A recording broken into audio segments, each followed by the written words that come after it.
இன்னைக்கு சண்டே சமையல் என்ன? இன்னைக்கு வந்து சண்டே சமையல் வந்து நான் என்ன டிஷ் பண்றேன்றத வீடியோவா எடுக்கல. ஆனா சமையல் எல்லாமே சூப்பரா வந்து ப்ரிப்பேர் பண்ணிட்டேன். நீங்க வந்து கேளுங்க அந்த டிஷ் எப்படி பண்ணேன்னு சொல்லிட்டு ரெசிபி கேளுங்க, நான் கண்டிப்பா வீடியோ போடுறேன். ஏன்னா இதுக்கு முன்னாடி நிறைய வந்து நான்வெஜ் வெரைட்டிஸ் எல்லாம் போட்டேன் பார்த்துக்கோங்க. நீங்க யாருமே வந்து எனக்கு சப்போர்ட் பண்ணவே இல்லைங்க, உங்க மேல ரொம்ப கோவத்துல இருக்கேன். சரி ஓகே, நான் சமைக்கிறது உங்களுக்கு வந்து நான் பிடிக்கலனாலும் நீங்க என்ன மாதிரி சமைக்கலாம், நெக்ஸ்ட் வீக்குக்கு நீங்க இந்த மாதிரி டிஷ் எல்லாம் வந்து கொஞ்சம் ட்ரை பண்ணுங்க. சிக்கன் பண்ணுங்க, இல்ல ப்ரான் பண்ணுங்க, நண்டு பண்ணுங்க அப்படின்னு சொல்லிட்டு உங்களோட விஷ் கூட கமெண்ட் செக்ஷன்ல சொல்லுங்க. நான் ஷார்ட்ஸ் போட்டிருக்கேன், ஷார்ட்ஸ்ல வந்து கண்டிப்பா மறக்காம வந்து மெசேஜ் பண்ணுங்க. நான் நீங்க சொல்ற டிஷ்ஷை இனி வர வாரத்துல வந்து கண்டிப்பா வந்து செஞ்சு போடுறேன். ஓகேவா? இன்னைக்கு வந்து என்ன சமையல் பார்க்கலாம் வாங்க. இன்னைக்கு வந்து எனக்கு பிடிச்ச மாதிரி செஞ்சிருக்கேங்க. எப்ப பார்த்தாலும் பிரியாணி ரொம்ப மசாலா குழம்பு, அதனால இன்னைக்கு வந்து ரொம்ப வந்து சிம்பிளாவே பண்ணிட்டேன். பாத்தீங்கன்னா சுட சுட ஒயிட் ரைஸ் எடுத்துக்கலாம். போதுமா மேடத்தை சாப்பிட போறாங்க. ஸோ அதனால போதும் அப்படின்ட்டாங்க. இப்போ அதுக்கு வந்து பாத்தீங்கன்னா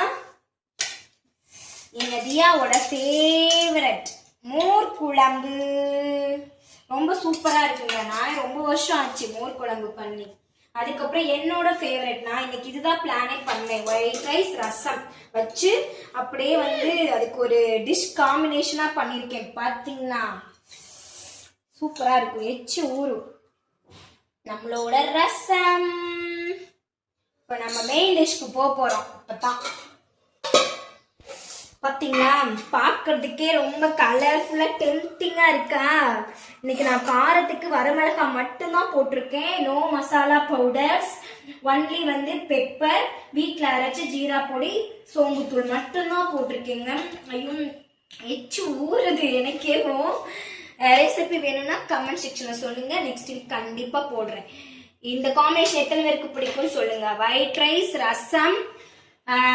மேடம் இங்க காட்டுங்க மேடம். அப்படியே வந்து ட்ரீமுக்கு போயிட்டாங்க அவங்க. ஒயிட் ரைஸ் ரசம், அந்த சிக்கன் தொக்கு வச்சு சாப்பிட சூப்பரா இருக்கும். அஸ் யூஸ்வல் நம்ம எப்பயும் போல நம்மளோட எக் ஆம்லேட், எக் வந்து சாப்பிடுறது ரொம்ப நல்லது. நான் கண்டிப்பா என் குழந்தைங்களுக்கு தினமும் 2 தடவை கொடுத்துருவேன். மார்னிங் கொடுத்துருவேன், நைட்டு கேட்டாங்கனாலும் நைட்டும் கொடுத்துருவேன். 2 எக் எப்படினாலும் சாப்பிட்டுருவாங்க. இன்னைக்கு சண்டே சமையல் இதுதான்.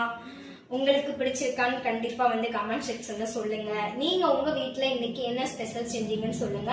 மறக்காம நான் சொன்ன மாதிரி கமெண்ட் செக்ஷன்ல நெக்ஸ்ட் வீக்குக்கு என்ன சமைக்கலாம் அப்படின்றதையும் கமெண்ட் பண்ணுங்க ப்ளீஸ். உங்களோட ஃப்ரெண்ட்ஸ் அண்ட் ஃபேமிலிக்கு ஷேர் பண்ணுங்க. ஏன் இப்படி வந்து எனக்கு ரொம்ப கஷ்டப்படுத்துறீங்க? வியூஸே போக மாட்டேங்குது, ரொம்ப ஹர்ட்டிங்கா இருக்கு. அப்புறம் நம்மளோட லைவ் பாக்குறவங்களுக்கு வந்து பாத்தீங்கன்னா ஒரு விஷயம் சொல்லணும். லைவ் என்ன ஆச்சுன்னு தெரியல, பாப்பாங்க வந்து லைவ்ல வந்துட்டு இருந்தாங்க இல்லையா, சோ அதனால வந்து லைவ் ஸ்ட்ரீம் வந்து எனேபிள் பண்ணிட்டாங்க. அதை வந்து என்னால லைவ் போட முடியாம இருக்கு. அதே ரொம்ப வந்து வருத்தத்தோட சொல்லிக்கிறேன். இந்த இஷ்யூஸ் எப்படி சார்ட் அவுட் பண்றதுன்னு எனக்கு தெரியல சுத்தமா. நான் யூடியூப்ல நிறைய வீடியோஸ்லாம் ரெஃபர் பண்ணேன், ஆனா வந்து எதுவும் எனக்கு செட் ஆகலைங்க. ஸோ ப்ளீஸ் எனக்கு ஏதாச்சும் அதுக்கு சொல்யூஷன்ஸ் இருந்தால் சொல்லுங்க. கண்டிப்பாக லைவ்ல மீட் பண்ணுவோம். ஏன்னா எனக்கு லைவ்ல தான் நிறைய பேர் சப்போர்ட் பண்ணியிருக்கீங்க இது வரைக்கும். எனக்கு இதே போல தொடர்ந்து எனக்கு சப்போர்ட் கொடுங்க. லைவ் போட முடியாமல் போனாலும் நம்மளோட லாங் வீடியோஸ்லாம் வந்து தொடர்ந்து பாருங்க. தேங்க்ஸ் ஃபார் வாட்சிங். இன்னைக்கு சண்டே வந்து எங்களுக்கு சூப்பராக அமைஞ்சிச்சு. உங்களுக்கு